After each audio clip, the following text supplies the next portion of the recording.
Hello friends, मैं हूं नेहा और ये है Jenny. Welcome to my channel. तो आज मैं आपको एक बहुत ही इम्पॉर्टेंट टॉपिक के बारे में बात करने वाली हूँ आपके साथ। मुझे लगता है ये हर एक पेट पेरेंट जो है इससे कभी ना कभी अपने लाइफ में सफ़र करते ही हैं। मुझे क्या एक बार क्या बहुत बार करते हैं, मैं खुद करती हूँ कितने बार। तो वो है टिक्स के बारे में, ऑल अबाउट टिक्स। सोल्यूशन क्या है, कैसे हमें क्या करना होता है इसके बारे में, ये कैसे हो जाता है, क्या करना चाहिए, इन सब के बारे में आज हम इस वीडियो में बात करेंगे। तो चलिए, जो लोग भी प्लानिंग कर रहे हैं नई बेबीज़ को अपने घर लाने के, नए बच्चे को अपने घर लाने की, या कुछ लोग ऐसे होंगे जो बच्चों को घर लेकर आ चुके होंगे।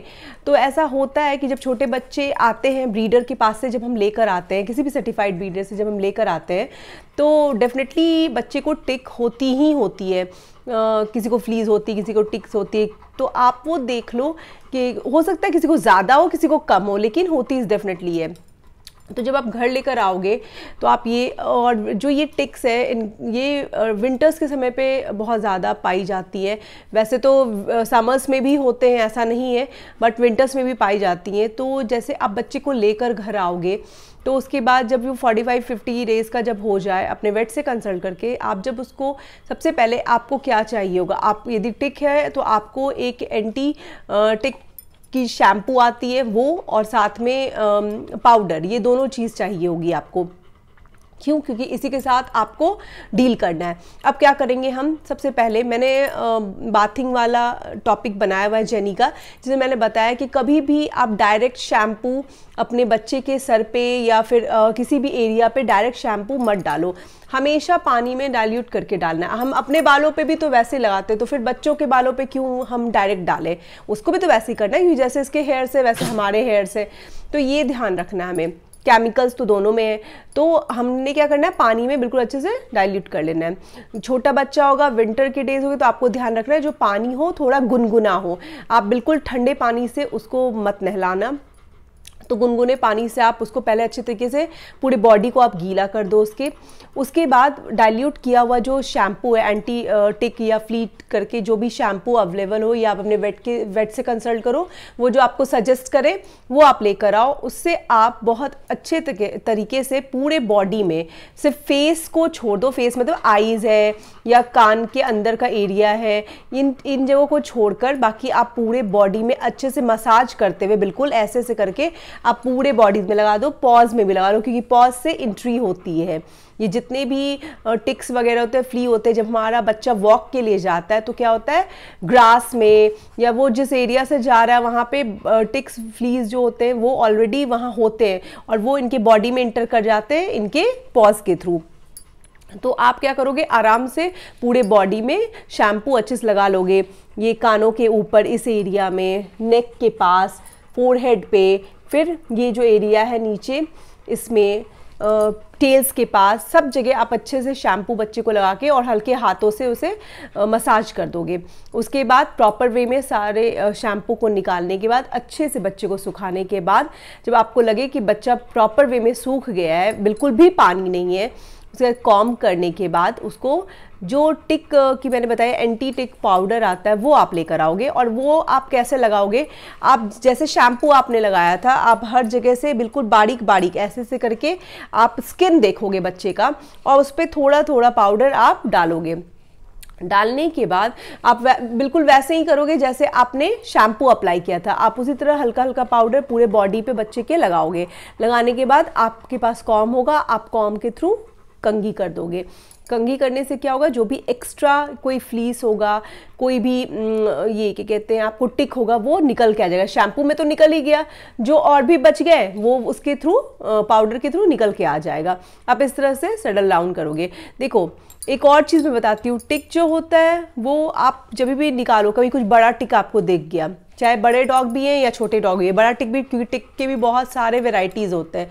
तो यदि बड़ा टिक दिख गया या छोटा, तो आप उसको निकालने के बाद उसको छोड़ दो मत इधर उधर, क्योंकि क्या होता है ना, टिक जो है वो डॉग के बॉडी से एक स्मेल निकलती है, उसको टिक को वो अट्रैक्ट करती है, तो वो वापस से आके इस पर चिपट जाएगा। तो आपने क्या करना है, या तो आप उसको मार डालो या फिर उसको फ्लश आउट कर दो। मैं तो फ्लश आउट कर देती हूँ। मुझे जहाँ भी कभी ऐसा लगता है, जब जेनी को कभी टिक्स होते हैं, ऐसा नहीं जेनी को टिक्स नहीं होते, जब सीजन होता है, अभी कुछ दिन पहले हुए थे, इस वजह से मुझे बहुत प्रॉब्लम भी हुई है।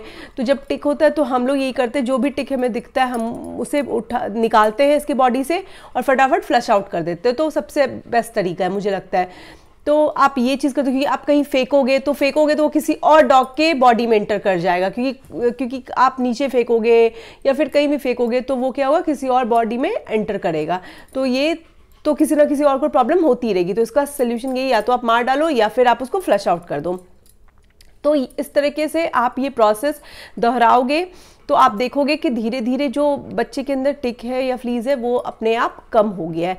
और एक चीज़ याद रखो, एक टिक हो या 2 टिक हो, आप आज एक निकाल रहे हो, कल 2 निकालोगे, वो 4 होंगे, 10 होंगे और वो मल्टीप्लाई होते जाता है। क्योंकि मैंने जेनी में ये चीज़ देखा है कि एक बीच में जेनी को इतने टिक्स हो गए थे, तो हम लोग कॉम करते थे, 20-25 टिक्स निकालते थे और फिर मतलब कि अगले दिन फिर वो 50s हो जाते थे, क्योंकि वो मल्टीप्लाई होते हैं। समझो, वो छोटे छोटे एग्स उन लोगों ने दे रखे होते हैं हेयर्स में बच्चों के, और वो क्या होता है, मल्टीप्लाई होता जाता है। तो ये सोल्यूशन नहीं है। अब सोल्यूशन क्या है, एक तो मैंने ये बताया टिक पाउडर आप यूज़ करो, टिक शैम्पू यूज़ करो। उसके बाद जब लगे कि पूरी बॉडी से बच्चे के सारे टिक्स रिमूव हो गए, अब वो बिल्कुल नॉर्मल है, तो बहुत तरह के टिक के कॉलर्स भी आते हैं, जिसको आप कॉलर्स लगाओगे उससे क्या होगा, टिक बॉडी में एंटर नहीं करेंगे। ऐसे भी अवेलेबल है, तो वो भी आप यूज़ कर सकते हो। जब बच्चा 60-65 डेज का हो जाए, कॉलर पहनने लगे, तो आप वो भी यूज़ कर सकते हो। और combing is the best way. जब भी आप कॉम कर, आपके पास 2-3 तरह के कॉम होने चाहिए बच्चे के पास। मेरे पास भी, मैं आपको अगले वीडियोस में दिखाऊंगी। तो एक पतली ब्रश वाला कॉम होता है, जिससे क्या होता है कि आप बिल्कुल बारीक से, कुछ भी चिपका हुआ है बॉडी में, तो वो जब आप कॉम करोगे, 2 तरीके से मैं कॉम करती हूँ, उल्टे से और सीधे से। तो कुछ भी ऐसा होता है जो स्किन में चिपका होता है, क्योंकि जो फ्लीज और टिक्स है वो डॉग के ब्लड को सक करते हैं, इसलिए वो इसके स्किन में बिल्कुल चिपटे होते हैं। तो उनको निकालने का प्रॉपर वही है कि आप जब कॉम करोगे तो कॉम के साथ वो बाहर निकल आएंगे। तो ये आपके पास, या स्लिक ब्रश है वो भी आपके पास होना चाहिए, जिससे एक्स्ट्रा हेयर्स जो है वो निकल जाए। तो कॉम्बिंग के अपने फ़ायदे हैं, मैंने पहले ही बताया। दोनों टाइम आप कॉम करोगे तो ये फ़ायदा है। कोई भी आप वॉक पे बच्चे को लेके जा रहे हो, कोई भी ये इस तरह की टिक यदि बॉडी में एंटर कर गई है, तो वो क्या करोगे, आप जैसे कॉम करोगे शाम में, वो तुरंत निकल जाना है बॉडी से, या फिर सुबह। इसलिए मैं 2 टाइम सजेस्ट करती हूँ कि कॉम्बिंग करनी चाहिए जब वो वॉक से आए बच्चा।